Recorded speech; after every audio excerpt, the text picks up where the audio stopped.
నమస్తే welcome to Bharat today 24/7 news కి స్వాగతం. బులెటిన్ లో ముందుగా హెడ్లైన్స్.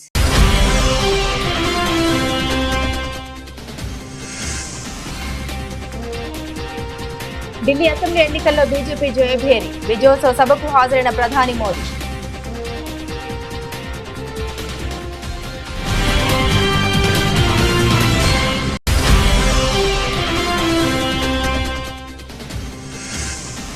ఢిల్లీ సీఎం పదవికి అతీషి రాజీనామా. ఢిల్లీ లెఫ్టినెంట్ గవర్నర్ వీకే సక్సేనాకు రాజీనామా లేఖ అందజేసిన ఆప్ నేత.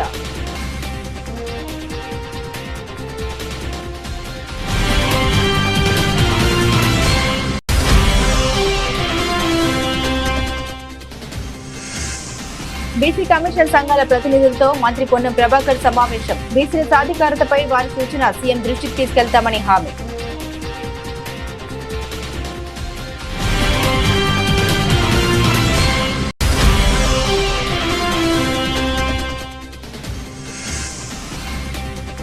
జిల్లాలో ఊపందుకున్న పట్టభద్రుల ఎమ్మెల్సీ ఎన్నికల ప్రచారం. తనకు అత్యధిక ఓట్లు వేసి గెలిపించాలని గ్రాడ్యుయేట్స్ ని కోరిన టీడీపీ అభ్యర్థి అలపాటి రాజా.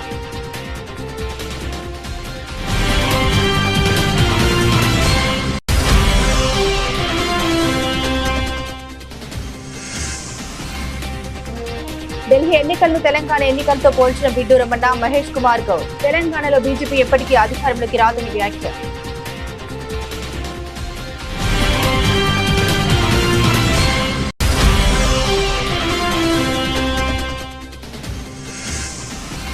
మా న్యాయమైన డిమాండ్లపై స్పందించి పరిష్కరించండి. ప్రభుత్వాన్ని కోరిన గ్రామ వార్డు సచివాలయ ఎంప్లాయీస్ సంక్షేమ సంఘం నాయకులు.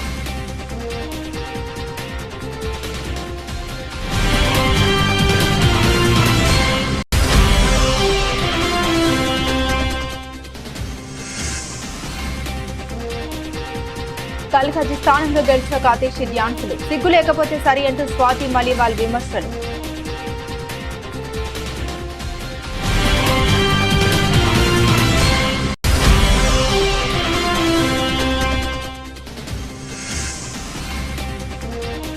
రెండో వన్డే టాస్ గెలిచి బ్యాటింగ్ ఎంచుకున్న ఇంగ్లాండ్. మోకాలు నొప్పి నుండి కోలుకొని నేటి మ్యాచ్లో ఆడుతున్న కోహ్లీ.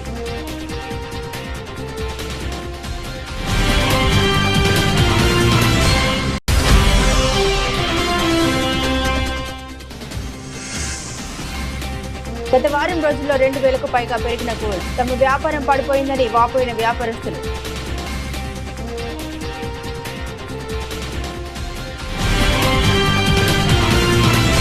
గతంలో ఎన్నడూ లేనంతగా హోరాహోరీగా సాగిన ఢిల్లీ అసెంబ్లీ ఎన్నికల్లో బీజేపీ విజయకేతనం ఎగురవేసింది. 27 ఏళ్ల తర్వాత ఢిల్లీలో బీజేపీ మళ్లీ పాగా వేసింది. ఈ నేపథ్యంలోనే ఢిల్లీలోని బీజేపీ కేంద్ర కార్యాలయంలో విజయోత్సవ సభ ఏర్పాటు చేశారు. ఈ కార్యక్రమానికి ప్రధాని నరేంద్ర మోదీ హాజరయ్యారు. ఈ కార్యక్రమంలో ఆయన మాట్లాడుతూ ఢిల్లీ ప్రజలు ఇకపై ఆధునిక నగరాన్ని చూడబోతున్నారని అన్నారు. ఎన్డీఏ పాలిత రాష్ట్రాల్లో నిజమైన అభివృద్ధి చూడొచ్చని పేర్కొన్నారు. పనితీరు ఆధారంగానే అనేక రాష్ట్రాల్లో మళ్లీ బీజేపీకి అధికారం ఇస్తున్నారని తెలిపారు. హర్యానాలో సుపరిపాలనకు నాంది పలికామని, మహారాష్ట్ర రైతులకు అన్ని విధాలుగా ఉన్నామని మోదీ తెలిపారు. బీహార్ లో నితీష్ కుమార్ కూడా ఎన్డీఏపై విశ్వాసం ఉంచారని, ఏపీలో చంద్రబాబు తన ట్రాక్ రికార్డు నిరూపించుకున్నారని వివరించారు. బీజేపీ పథకాలు పేదలు, మధ్యతరగతి ప్రజలకు మేలు చేసేలా ఉంటాయని స్పష్టం చేశారు. మోదీ గ్యారంటీ అంటే తప్పకుండా పూర్తయ్యే గ్యారంటీ అని ఉద్ఘాటించారు. दिल्ली का जनादेश स्पष्ट है। आज दिल्ली में विकास, विजन और विश्वास की जीत हुई है। आज आडंबर, अराजकता, अहंकार और दिल्ली पर छाई आपदा की हार हुई।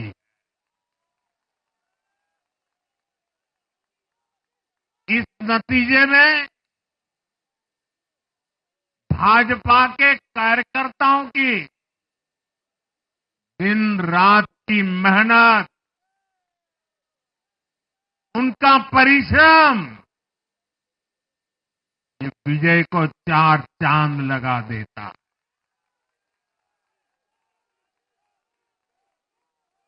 और आप सभी कार्यकर्ता इस विजय के हकदार हैं।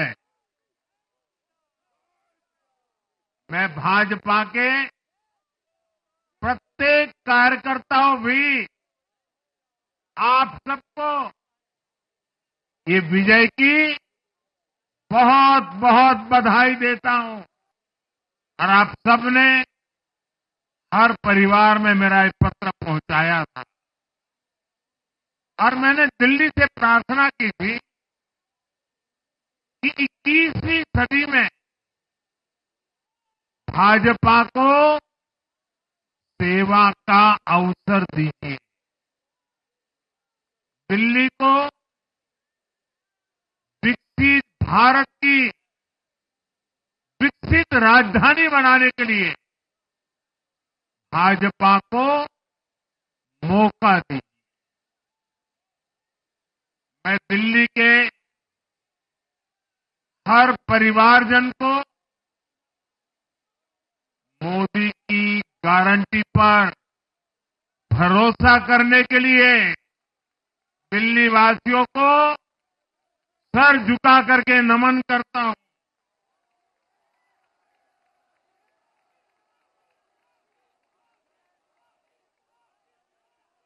मैं दिल्ली वासियों का आभार व्यक्त करता हूं। साथियों, दिल्ली ने दिल खोलकर हमें प्यार दिया।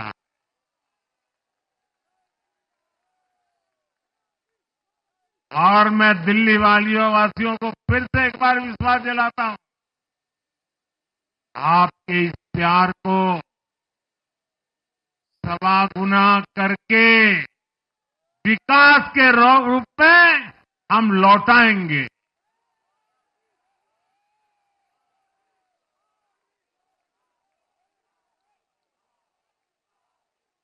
दिल्ली के लोगों का ये प्यार,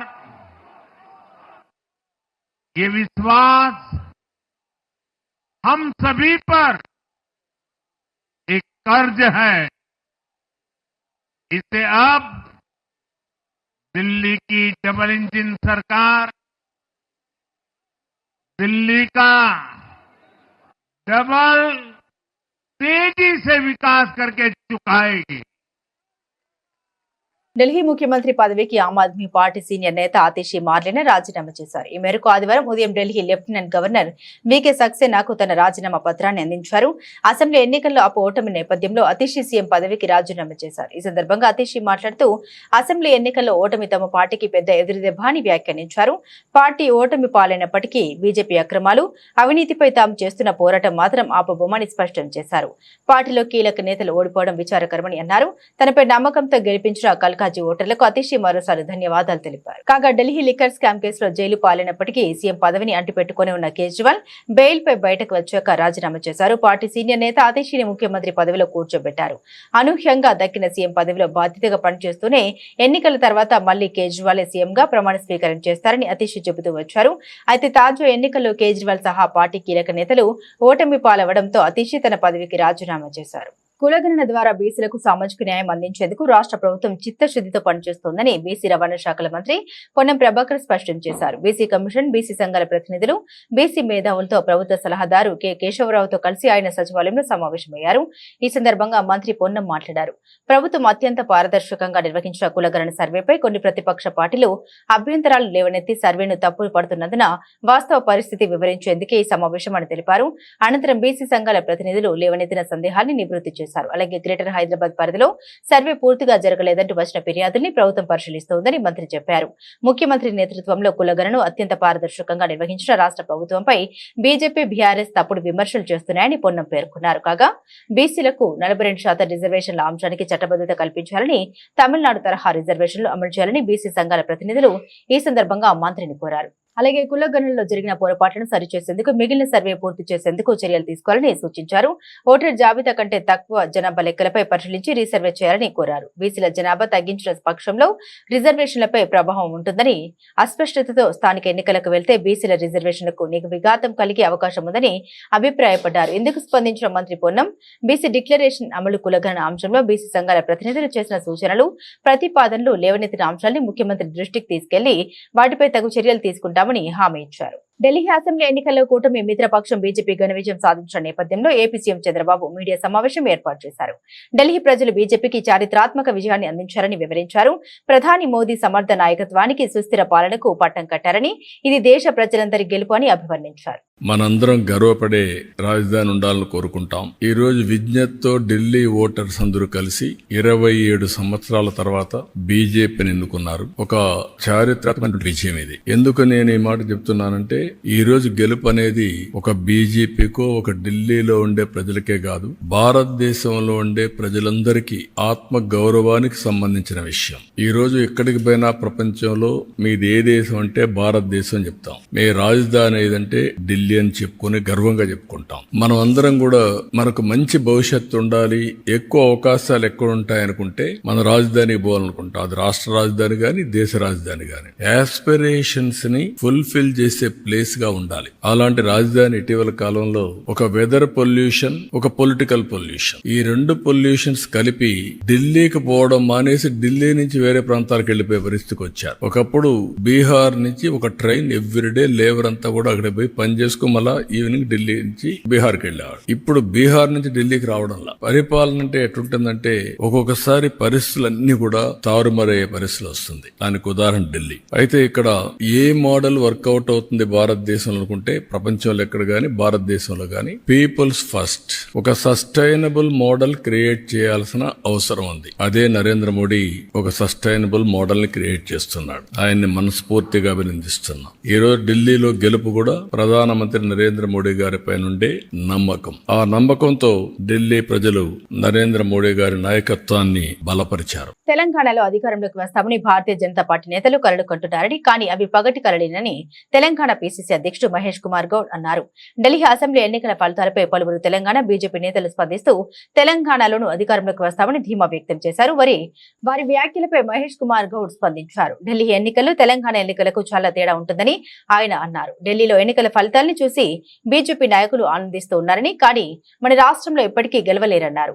ఢిల్లీ ఎన్నికలను పోల్చుతూ ఇక్కడ బీజేపీ నేతలు ఆనందపడడం విడ్డూరంగా ఉందని ఆయన వ్యాఖ్యానించారు.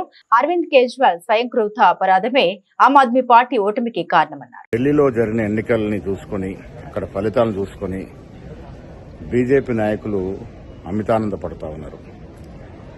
ఢిల్లీలో జరిగిన ఎన్నికల్ని తెలంగాణతో పోలుస్తూ ఉన్నారు. తెలంగాణ రాజకీయ రంగంలో ఎప్పటికి కూడా బీజేపీ అధికారంలోకి వచ్చేటువంటి అవకాశమే లేదు. తెలంగాణ జనాభా ఉన్నటువంటి పరిస్థితి, జనాభాలో తెలంగాణలో ఉన్నటువంటి రాజకీయ పరిస్థితి దృష్ట్యా ఈ రాష్ట్రంలో ఎప్పటికి కూడా బీజేపీకి అలాంటి అవకాశం వచ్చే పరిస్థితే లేదు. తెలంగాణలో కాంగ్రెస్ పార్టీ ఇస్తున్నటువంటి 6 గ్యారంటీలు, రైతు బంధు, రుణమాఫీ, ఇందిరమ్మ ఇల్లు, రేషన్ కార్డులు ఇవన్నీ కూడా ప్రజల గుండెల్లో ఇవాళ నానుతున్నటువంటి సందర్భాలు. ఇంత చక్కటి అభివృద్ది కార్యక్రమాలు, సంక్షేమ కార్యక్రమాలు ఇస్తున్న కాంగ్రెస్ పార్టీని ప్రజలు మరొకసారి గెలిపిస్తారని చెప్పడంలో ఏమాత్రం అనుమానం లేదు. బీజేపీ నాయకులు కంటున్నట్టు పగటి కలలుగానే మిగిలిపోయే అవకాశం ఉంది. ఇక కేటీఆర్ పరిస్థితి, బీజేపీని అభినందించలేక లోపట ఆనందపడుతూ ఆయనకాయన ఊహాలోకంలో మాట్లాడుతూ ఉన్నాడు.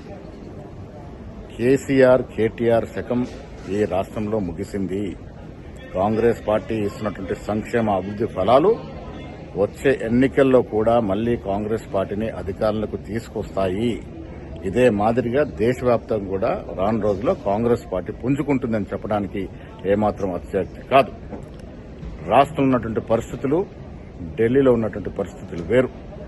దక్షిణ భారతంలో కర్ణాటక గాని తెలంగాణని కాంగ్రెస్ పార్టీని ఆదరించినారు, భవిష్యత్తులో ఆదరిస్తారు.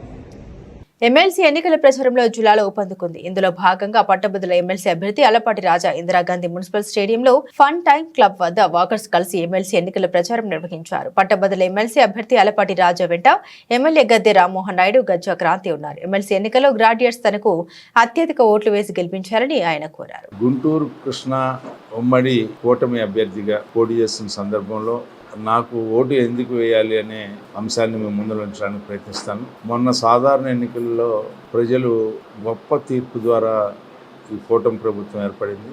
మంచి ప్రభుత్వంగా గత 7 నెలల నుంచి కొనసాగుతుంది. ఈ నాయకత్వాన్ని మరొకసారి బలపరచాల్సిన అవసరం, ప్రగతికి ఓటేయాల్సినటువంటి అవసరం, మంచి ప్రభుత్వాన్ని కాపాడుకోవాల్సినటువంటి అవసరం.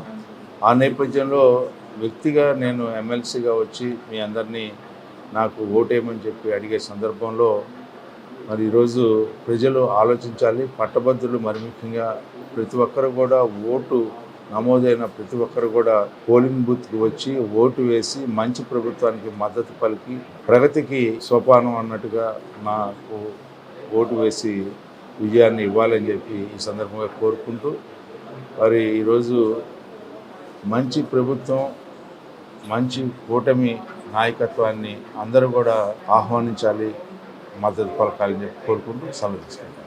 ఈరోజు ఇందిరాగాంధీ మున్సిపల్ స్టేడియంలో వాకర్స్ అసోసియేషన్ వారు ఏర్పాటు చేసిన ఈ కార్యక్రమం, ఇక్కడ ముఖ్య అతిథి ఆలపాటి రాజేంద్ర ప్రసాద్ గారికి మద్దతు తెలుపుతా ఈరోజు క్యాంపెయినింగ్ చాలా దురుసుగా సాగాలని చెప్పి ఇక్కడ సపోర్ట్ చేసిన వాళ్ళందరికీ కూడా చాలా చాలా ధన్యవాదాలు. మెయిన్గా ఇవాళ రాజేంద్ర ప్రసాద్ గారు ఒక మెయిన్ పాయింట్ చెప్పారు మనందరికీ కూడా. యువత అనేది పాలిటిక్స్ కి దూరంగా ఉండటం ఏ రాష్ట్రానికి ఏ దేశానికి మంచిది కాదు. ఎందుకంటే యువత అనేది కంట్రీకి బ్యాక్ బోన్, ఒక వెన్నుపూస లాంటిది. అలాంటిది యువత ప్రక్షాళన చేసి మంచి రాజకీయ నాయకులను ఎన్నుకోవాలి, మంచి ప్రభుత్వాన్ని ఎన్నుకోవాలి. అందుకే ఒక అవగాహన అనేది తప్పనిసరిగా ఉండాలి. జనరల్ ఎలక్షన్స్ లోనే కాదు, ఎమ్మెల్సీ ఎలక్షన్స్, కార్పొరేషన్ ఎలక్షన్స్, ఈ ఎలక్షన్స్ అన్నిట్లో కూడా యువత అనేది జోరుగా పాల్గొని మంచి మంచి రాజకీయ నాయకుల్ని ఎన్నుకోవాలని, ముందుకు రావాలని అందరినీ ప్రార్థిస్తున్నాను. ఎందుకంటే ఇప్పుడు కూటమి ప్రభుత్వం వచ్చిన తర్వాత చాలా చాలా చాలా మంచి అభివృద్ధి అలాగే సంక్షేమం బ్యాలెన్స్ చేసుకుంటా మంచి పరిపాలనతో దూసుకుపోతా ఉంది. ఈ సమయంలో ఈ 7 నెలల పరిపాలన గురించి ఈ ఎమ్మెల్సీ ఎలక్షన్ అనేది ఒక స్లిప్ టెస్ట్. ఎందుకంటే కూటమి వైపు నుండి క్యాండిడేట్ ఆలపాటి రాజేంద్ర ప్రసాద్ గారికి మనందరం మద్దతు తెలిపి గ్యారంటీగా గెలుపు అనేది తథ్యం. కానీ మంచి మెజారిటీతో గెలిపిస్తే అది మన ప్రభుత్వానికి ఇప్పటివరకు 7 నెలల్లో దాదాపుగా 6 లక్షల కోట్ల ఇన్వెస్ట్మెంట్స్ తీసుకొచ్చారు. అలాగే 4 లక్షల ఆడ్ జాబ్స్ సృష్టించడం జరిగింది. అలాగే యువతకి దగ్గర ఈ 5 ఏళ్లలో 20 లక్షల జాబ్స్ వరకు సృష్టించడానికి చాలా జోరుగా ముందుకు సాగుతా ఉన్నారు. ఈ టైంలో మనందరికీ ఉమ్మడి కృష్ణా గుంటూరు జిల్లాలందరికీ కూడా ఇదొక పరీక్ష.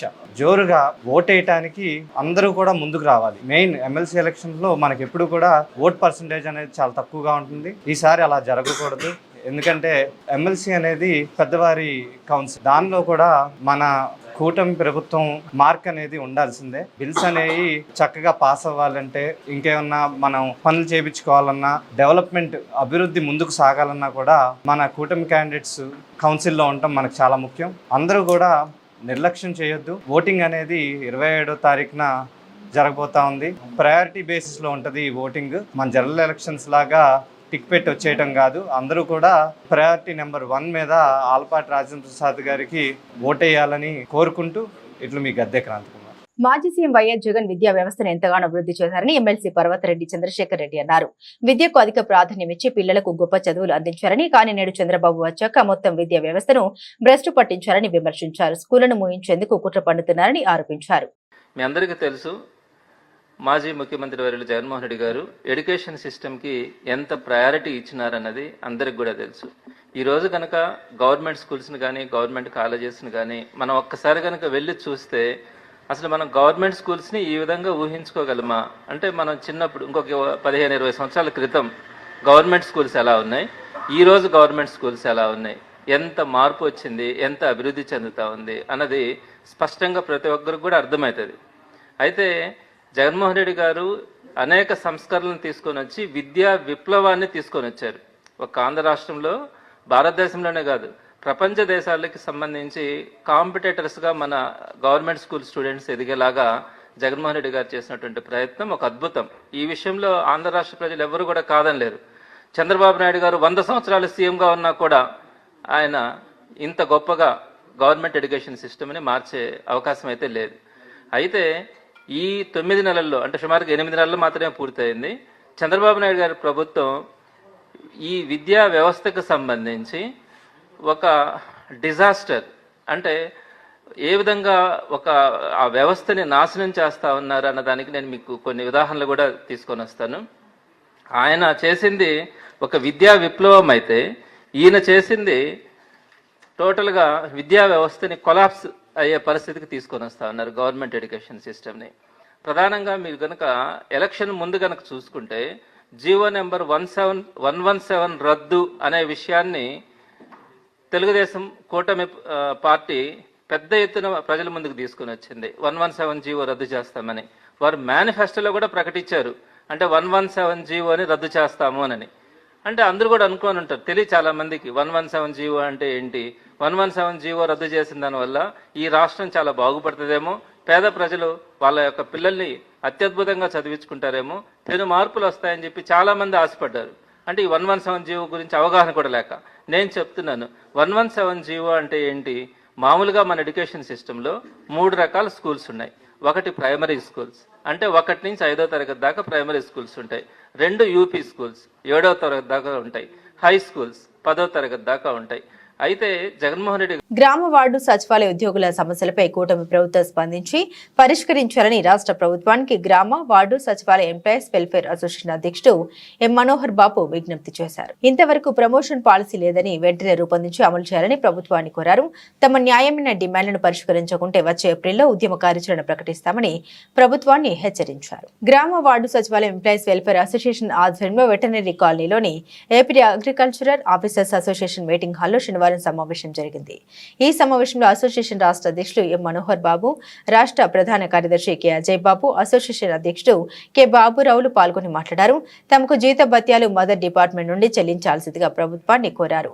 జీవో ఎంఎస్ 107 అనుసరించి జాబ్ చార్ట్ అమలు పరచాలని, సెక్రటరీ స్థానంలో ఆఫీసర్గా హోదాను మార్చాలని, ప్రమోషన్ పాలసీ ఇంతవరకు రూపొందించలేదని, ప్రమోషన్ పాలసీని రూపొందించి అమలు చేయాలని కూటమి ప్రభుత్వం తమ సమస్యలపై అసెంబ్లీలో చర్చించి న్యాయం చేయాలని విజ్ఞప్తి చేశారు. ప్రభుత్వం న్యాయం చేయని పక్షంలో వచ్చే ఏప్రిల్ నెలలో ఉద్యమ కార్యాచరణ ప్రకటిస్తామని ప్రభుత్వాన్ని హెచ్చరించారు.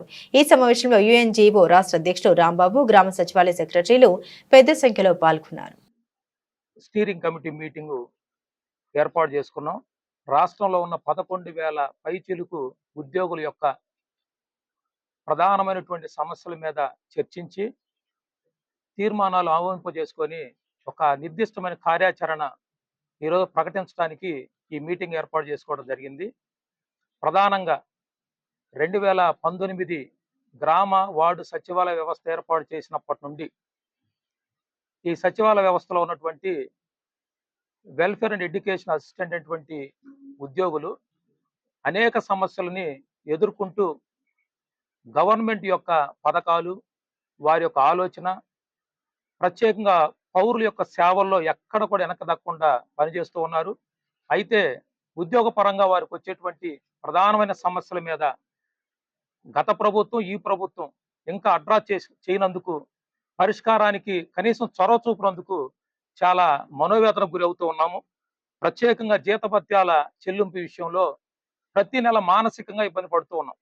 కారణం ఏంటంటే సోషల్ వెల్ఫేర్ డిపార్ట్మెంట్లో మా సర్వీస్ ఉంటుంది, ఉద్యోగాలు చెల్లించేదేం పంచాయతీరాజ్ డిపార్ట్మెంట్. అంటే 2 డిపార్ట్మెంట్ల మధ్య ఇరుక్కుపోయి ఇబ్బంది పడతా ఉన్నాం.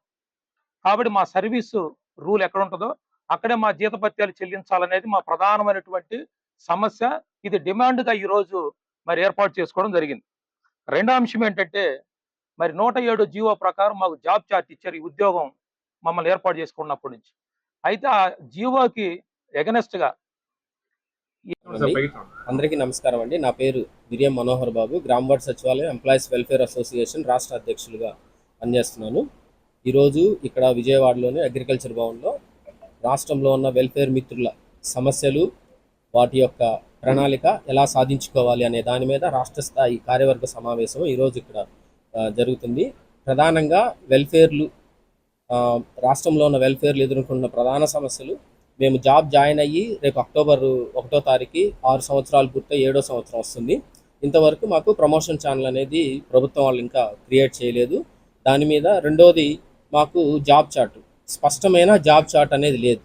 ఎందుకంటే మాకు అన్ని రకాల డిపార్ట్మెంట్ల నుంచి మాకు వర్క్ కేటాయించడం వల్ల ఒక డిపార్ట్మెంట్ వాళ్ళు మా వర్క్ ముందు చేయండి, ఇంకో డిపార్ట్మెంట్ వాళ్ళు మా వర్క్ ముందు కూర్చోండి అని చెప్తూ మా మీద తీవ్రమైన మానసిక ఒత్తిడికి గురి చేస్తున్నారు. కాబట్టి మేము స్పష్టమైన జాబ్ చార్ట్ కోసం మేము అడుగుతున్నాం. మూడోది జీతభత్యాలు.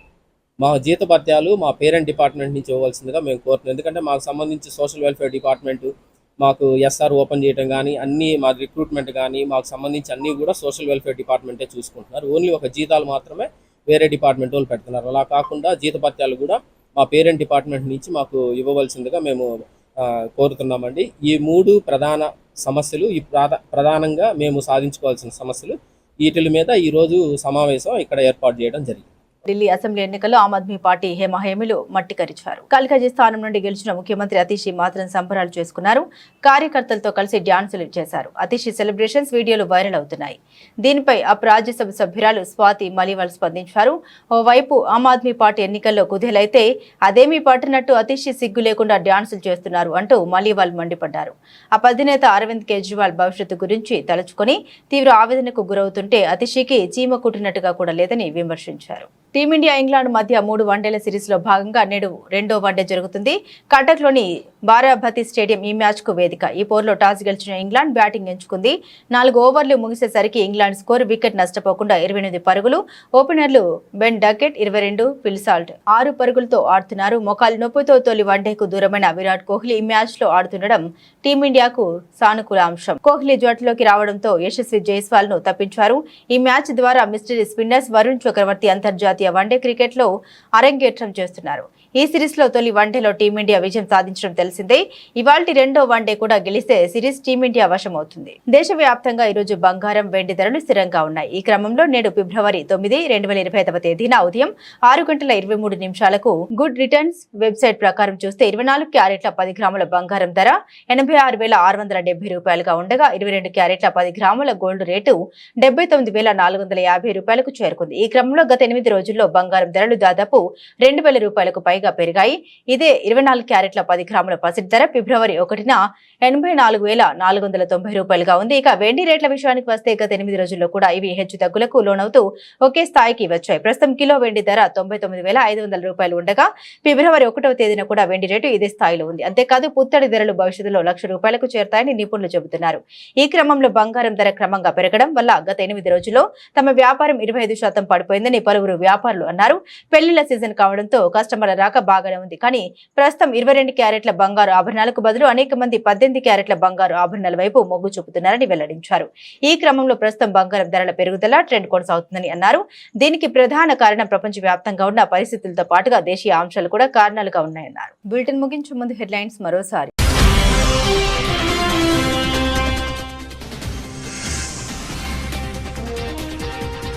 ఢిల్లీ అసెంబ్లీ ఎన్నికల్లో బీజేపీ జయభేరి. విజయోత్సవ సభకు హాజరైన ప్రధాని మోదీ.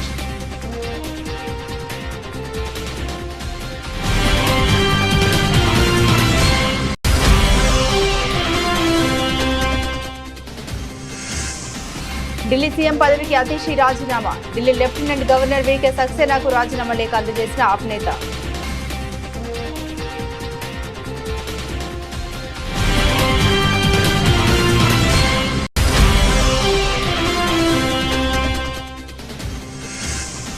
బీసీ కమిషన్ సంఘాల ప్రతినిధులతో మంత్రి పొన్నం ప్రభాకర్ సమావేశం. బీసీల సాధికారతపై వారి సూచన సీఎం దృష్టికి తీసుకెళ్తామని హామీ.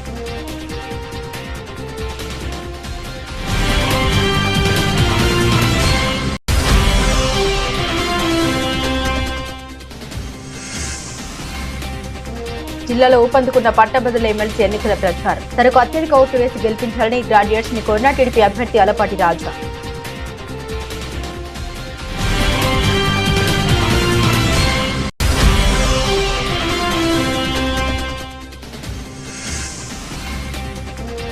ఢిల్లీ ఎన్నికలను తెలంగాణ ఎన్నికలతో పోల్చిన బిడ్డు రమణ, మహేష్ కుమార్ గౌడ్. తెలంగాణలో బీజేపీ ఎప్పటికీ అధికారంలోకి రాదని వ్యాఖ్య.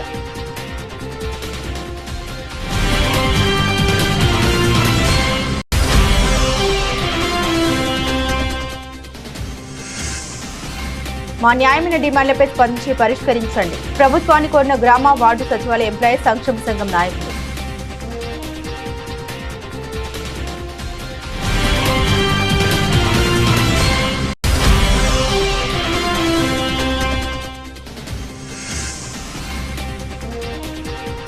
కల్కాజీ స్థానంలో గెలిచిన కాతేషి డ్యాన్సులు. సిగ్గు లేకపోతే సరి అంటూ స్వాతి మలివాల్ విమర్శలు.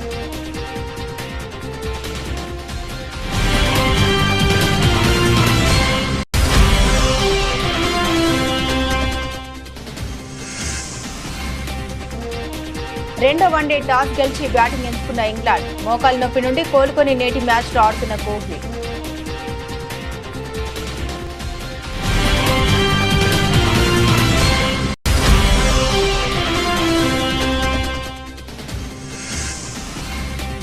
గత వారం రోజుల్లో 2,000కు పైగా పెరిగిన గోల్డ్. తమ వ్యాపారం పడిపోయిందని వాపోయిన వ్యాపారస్తులు.